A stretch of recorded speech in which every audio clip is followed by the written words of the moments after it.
दिनै नबदेहेरायाव सनाथि मायथाइनि बे फोरबोआ थारैनो आंनि मेगनाव आंनि नोजोराव जोबोद समायना जोबोद नायनो गोनां जादों। बेवहाय दिनै आङो दिनैनि हारिमु मोनाबिलिखौ बा देंखो मोनाबिलिखौ बेखेवनो मोननानै बा मोनगोनखाय जोबोद खुसि मोनदों। थारैनो बे खाबु होनायनि थाखाय बे खुंफुं आफादनो आंनि गोसो गोरबोनिफ्राय साबायखरखौ गिबियावनो बावखानाय जाहैबाय। थारैनो जोबोद मोजां जादों।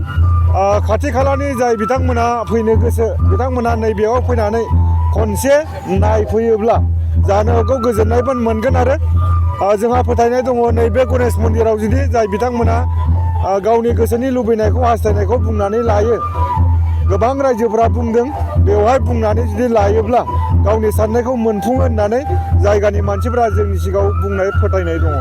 नोंथाङा प्रजेक्टफोर लाखुमानानै दं नामा? नेक्स्ट इयारनि थाखाय बा 2024 आरो 2025 मायथाइनि थाखाय मोनसे ससियेल आरो रमान्टिक सावथुन लिरनानै दोनदों। बेखौ जाम्बि प्रडाक्टआ दिहुननाय जागोन सनितपुरनिफ्राय।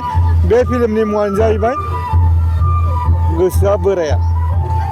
बेयाव समाजनि जाफ्लेबाय थानाय फिसा फिसा जाथायफोरखौ नोजोर बोनानै बेखौ माबोरै फोसाबनो हागोन, बेनिफ्राय जों माबोरै गोजानाव थानो हागोन बेखौ नोजोर बोनानै बे फिल्मखौ लिरनाय जादों। जानो हागौ रायजोफ्रा नायनानै गोजोननाय मोनगोन आरो माबा मोनसे सोलोंनो हागोनखा फोथायनाय दङ।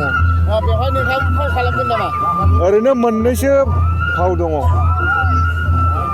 जिहेथु बेवहाय गोबां सेंग्रा सिख्लाफोर लोब लोब फैनाय नुदों फुजायाव, मा फोरमायगोन? आं सिगाङाव बुंबोनाय रायजोफोरखौ नायफैबा मोजां जायो। बेयो जाबाय बे आंनि गोसोनि बाथ्रा बा रायजोनि खावलायनाय। नाथाय मोनसे दुखु गोनां बाथ्राया जाहैबाय जोंहा SLC एबा मेट्रिक एग्जामबो सोलिबाय दङ, गुबुन फारसेथिं हायार सेकेन्डारिबो सोलिबाय दं आरो HS डिग्रिसिम फार्स्ट सेमिस्टारनिबो एग्जाम सोलिबाय दङ। बेनि थाखायनो जानो हागौ नैबे खुंफुं आफादा गोसोबायदि साउन्डखौ दामनो हायाखै, खमायनानै दामनो गोनां जादों। साउन्ड सिस्टेमखौ एसे खम खालामनो गोनां जादों। नोंथांनि अनजालि बिसिखौ लाबोयाखै नामा फुजायाव? अनजालि बिसिया दङ, बबावबा खारनानै दं, इयो गिदिंबाय दङ। दा रायजोफोरखौ आं नैबेखौ आंनिफ्राय दुखु फोरमायगोन।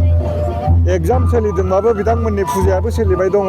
न'खर खाथिना एसे खस्थ' मोनसिगोन, अब्लाबो बिथांमोना सनाथि मायथाइ फोरबो हिसाबै फालिनांगौथार हिसाबै फालिनाय जाहैबाय। जानो हागौ बिथांमोना बिनि थाखाय गावसोरबो एसे दुखु मोननायखौ आंनि सिगाङाव फोरमायदों।